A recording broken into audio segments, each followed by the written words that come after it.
এই যে ছোট্ট একটা গাথা, এই গাথার মর্মতা, এই গাথার গভীরতা কিন্তু অনেক। এই গাথা ভগবান বুদ্ধ শুধুমাত্র ভিক্ষু সঙ্গের উদ্দেশ্যে বা শুধুমাত্র শ্রমণের উদ্দেশ্য করে বলা হয় নাই।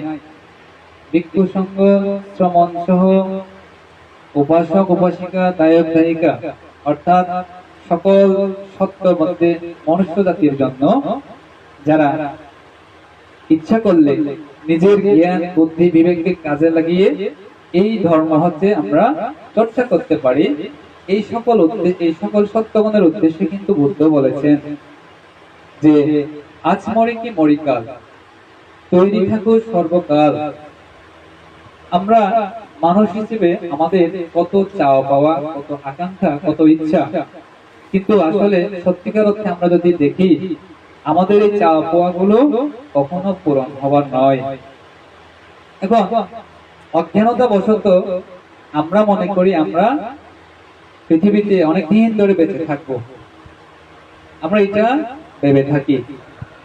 এবং এই ভাবনাটা যখন আসবে, ওরা অজ্ঞানতা বশত অকুশল কর্ম করে থাকে, মরণের ভয় থাকে না। এই যে অকুশল কর্ম করতে গিয়ে তিনি যে প্রতিনিয়ত পাপ অর্জন করছে, সেটাকে পাপ মনে করে না। কেননা তার চিত্তের মধ্যে কুশল জিনিসটা নাই। সুতরাং বুদ্ধ বলেছেন মরণকে স্মরণ করতে হবে। এই যে বুদ্ধ যে বলেছেন আজ মরি কি মরিকাল, আমরা এখানে আছি, আমরা আজকে সকলে পরিপূর্ণ সুষ্ঠু বিদায়, আজকে আমরা সকলে বসে এখানে ভিক্ষু সংঘ এবং দায়ক সংঘ সম্মিলিত হওয়ার পর আমরা কি করছি, কুশল কর্ম সম্পাদন করছি। কিন্তু আমরা কেউ বলতে পারি না মানে এখান থেকে ও থেকে আমরা কি হব বা কালকে আমাদের কি হতে পারে, আমরা কেউ এটা কিন্তু বলতে পারবো না। এই জন্য বলেছেন মরণের কোনো কালাকাল নাই। এখানে অনেকে বলবেন যে মরণ হচ্ছে বৃদ্ধ বয়সে হয়, বা এরকম অনেক কিছু প্রশ্ন আসতে পারে যে ছোটকালে অনেকের মানে মৃত্যু হয়, বা অর্ধেকে গিয়ে মরণ হয়, বৃদ্ধ বয়সে গিয়ে মরণ হয়। কেন এগুলো কেন প্রশ্ন হতে পারে। তো এগুলো হচ্ছে কর্মের কারণে কিন্তু এই মরণ গুলা সংঘটিত হয়। বুদ্ধ বলেছেন যে মরণের কোনো কালাকাল নাই। এখানে অমুক বলে ভান্তে, অমুক বলে শ্রমণ, অমুক বলে দায়ক, অমুক বলে দায়িকা, বা এটা শিশু, এটা কিশোর, এটা বৃদ্ধ, এরকম বৈষম্য করার মরণের কোনো প্রশ্নই আসে না। সুতরাং এই জন্য বুদ্ধ বলেছেন আজ মরি কি মরিকাল, মরণের কি আছে কাল, মরণের কোনো কালাকাল নাই। তারপর তৈরি থাকো সর্বকাল, আমাদেরকে বলেছেন প্রতিনিয়ত আপনি মানে প্রস্তুত থাকেন। কিভাবে প্রস্তুত? ধন সম্পদ, টাকা পয়সা, গাড়ি বাড়ি দিয়ে প্রস্তুত করে থাকবেন না, এটা তো লৌকিক সম্পত্তি। আপনাকে প্রস্তুত থাকতে হবে কি, পুণ্য শক্তি অর্জন করার মাধ্যমে আমাদেরকে প্রস্তুত থাকতে হবে। শীল সমাধি প্রজ্ঞা, এই সমস্ত ধর্মচর্চা করার মাধ্যমে আমরা কিন্তু বুদ্ধির সেই বাণীটা অনুসরণ করার মাধ্যমে আমরা পুণ্যের জোয়ারে ভেসে কি মৃত্যুর জন্য সদা প্রস্তুত থাকতে পারি। একজন ব্যক্তি, একজন উপাসক, একজন উপাসিকা যখন প্রতিনিয়ত কুশল কর্ম করার মাধ্যমে, শীল সমাধি চর্চা প্রজ্ঞা চর্চার মাধ্যমে তিনি যখন প্রতিনিয়ত নিজের জীবনটা অতিবাহিত করবেন, তার জন্য মরণের কোনো ভয় থাকবে না। কিন্তু যারা হচ্ছে এগুলোর থেকে বাইরে, যারা প্রতিনিয়ত কুশল কর্ম করে থাকবে, তাদের মৃত্যুর কথা শুনলে কিন্তু মনের মধ্যে একটা ধর জিনিসটা চলে আসে, ওই যে আত্মবিশ্বাস গুলা থাকে না।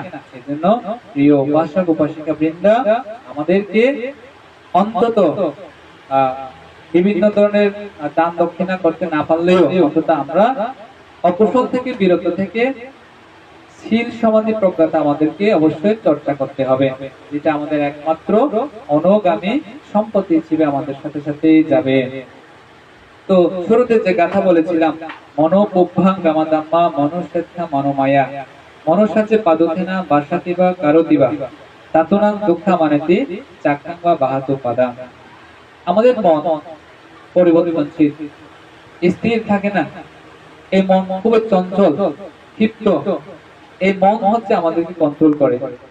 এখন এখানে বুদ্ধ বলছে যে মনোপুভ্যাং গামাদাম্মা মনুষ্যেত্থা মনোমায়া, মনসাচে পাদুথেনা, অর্থাৎ বিক্ষিপ্ত চিত্ত মন নিয়ে, অকুশল চিত্ত মন নিয়ে আপনি যদি কোনো কাজ করেন, আপনি যদি কোনো কথা বলেন, আপনি যদি কোনো চিন্তা করেন, সেই চিন্তার ফলাফল, সেই কাজের ফলাফল, সেই কথার ফলাফল কিন্তু ভালো হবে না। এই বিক্ষিপ্ত চিত্তে, অকুশল চিত্তে যখন আপনি কোনো কাজ করবেন বা কোনো কথা বলবেন বা কোনো চিন্তা করবেন, সেটার ফল হচ্ছে আপনার পিছে পিছে করে থাকবে। ওখানে বলছে যে চাক্কাম বাহাতু পাদা, যে গরুর গাড়ি, যেমন গরুর পিছনে হচ্ছে চাক্কা থাকে, গাড়ির চাক্কা থাকে, গরু যখন যাবে চাক্কা থাকে কিন্তু ঘুরতেই থাকবে।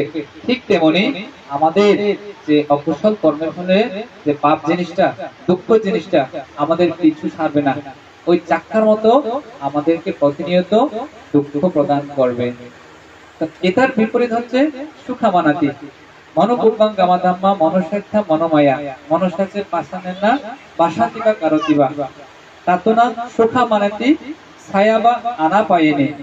অর্থাৎ আপনি যদি প্রসন্ন চিত্তে, খুশি মনে, কুশল চিত্তে কোনো কাজ করেন, কোনো কথা বলেন, কোনো চিন্তা করেন, সেটার ফল হচ্ছে সুখী। সেটার ফল হচ্ছে যেমন ছায়া, গাছের ছায়াগুলো আমাদেরকে কি প্রদান করে? সুখ প্রদান করে। ঠিক তেমনি কুশল কর্মের যে সম্পাদিত কর্ম পুণ্য, সেটা আমাদের হচ্ছে সুখ প্রদান করে। শুধুমাত্র ইহ জন্ম নয়, জন্ম ধর্মান্তর আমাদেরকে সুখ প্রদান করবে। কি পুণ্য অর্জনের সম্পত্তি গুলা হচ্ছে আমাদের অনাগামী সম্পত্তি হয়ে আমাদেরকে ছায়া প্রদান করবে। তো উদাহরণের মাধ্যমে উপমা হিসেবে আমি ছোট্ট একটা গল্প বলতে পারি। ওইটা হচ্ছে যে মহাপাল জাতক বলে এটাকে, আমরা বইয়ে পাই যেটা। তো হয়তো শ্রাবস্তী বা যে কোনো একটা জায়গা হতে পারে, তখনকার বুদ্ধ জীবিতকালীন সময়ে মহাসুবর্ণ নামে এক রাজা, তার হচ্ছে দুই পুত্র। রাজা না, উনি হচ্ছে একজন ব্যক্তি আর কি, চুল্লপাল, মহাপাল, দুই ভাই। এখন বুদ্ধ হচ্ছে মাঝে মাঝে ওদের এলাকায় গিয়ে কি করতো? ধর্ম দেশনা করতো, এলাকায় এলাকায় গিয়ে তখন ধর্ম দেশনা করতো। তো ওনারা দুই ভাইও কিন্তু ওই ধর্ম অনুষ্ঠানে গিয়ে কি করতো? ধর্ম শ্রবণ করতো। আজকে এখানে, কাল নয়তো ওখানে, এরকম করতে করতে এক সময় বুদ্ধের ভক্ত হয়ে গেল। অর্থাৎ বুদ্ধের দেশনা শুনলে ওদের মনে যে এত প্রশান্তি লাগে বলার মতো না। এরকম করে শুনতে শুনতে ওদের ধর্মের প্রতি একটা আগ্রহ উৎপন্ন হলো, ধর্ম কর্ম করার একটা ওদের মনের মধ্যে যে মনে যে কুশল চেতনা গুলো জাগরিত হলো। এরকম করে একদিন কি হলো, ওই মহাপালটা মানে দুই ভাইয়ের মধ্যে যেটা বড় ভাই, উনি হচ্ছে ভগবান বুদ্ধের দেশনা শ্রবণ করার মাধ্যমে তিনি প্রবোজ্জা ধর্মে দীক্ষিত হওয়ার ইচ্ছা পোষণ করলো মনে মনে।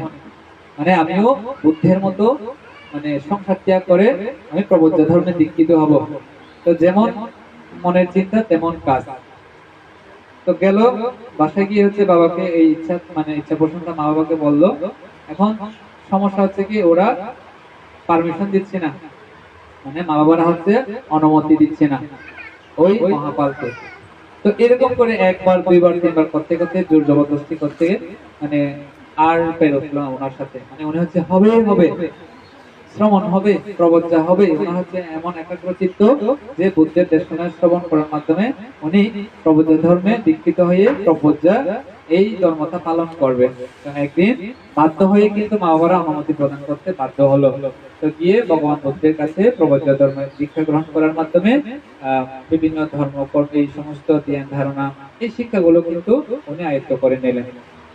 তো এখানে আমরা দেখতে পাই যে দুই ধরনের গ্রন্থ দূর আর বিদর্শন দূর। ভান্তে হচ্ছে কিছু কিছু ভান্তে আছে যে ওরা হচ্ছে গ্রন্থ অর্থাৎ বই, জীবিত পাঠ্যপুস্তক এগুলা পড়ার মাধ্যমে, দেশনা প্রদান করার মাধ্যমে দায়ক দায়িকাদের বা সমাজের অনেক উপকার সাধন করে। আরেক ধরনের ভান্তে আছে, ওনারা হচ্ছে কি গ্রন্থ দূরের বাইরে গিয়ে বিদর্শন ভাবনায় মত্ত থেকে নিজে এবং অপরকে আলোকিত করে। তো ওই মানে যিনি প্রবজ্জা ধর্মে দীক্ষিত হয়ে যিনি ধর্ম শাসনে থাকার মানে ওইরকম ইচ্ছা প্রকাশ করেছেন মহাপাল, উনি হচ্ছে গ্রন্থ দূরটা বাদ দিয়ে বিদর্শন দূর করবে, ওনার ইচ্ছা। তো বুদ্ধের থেকে, ভগবান বুদ্ধের কাছ থেকে হচ্ছে তিনি বিদর্শন ভাবনা সম্পর্কিত বিভিন্ন শিক্ষা জ্ঞান ধারণা লাভ করার পর তিনি চলে গেলেন এক অরণ্যে। ওনার শিষ্য সঙ্গ সহ ওরা অরণ্যে গিয়ে ভাবনা করতে লাগলেন। কঠোর প্রচেষ্টা, কঠোর সাধনা করতে করতে ওনারা হচ্ছে মানে বিদর্শন ভাবনা করতে লাগলো। একদিন কি হলো, এই ভ্রান্তি তার কি হলো, অতিরিক্ত সাধনার ফলে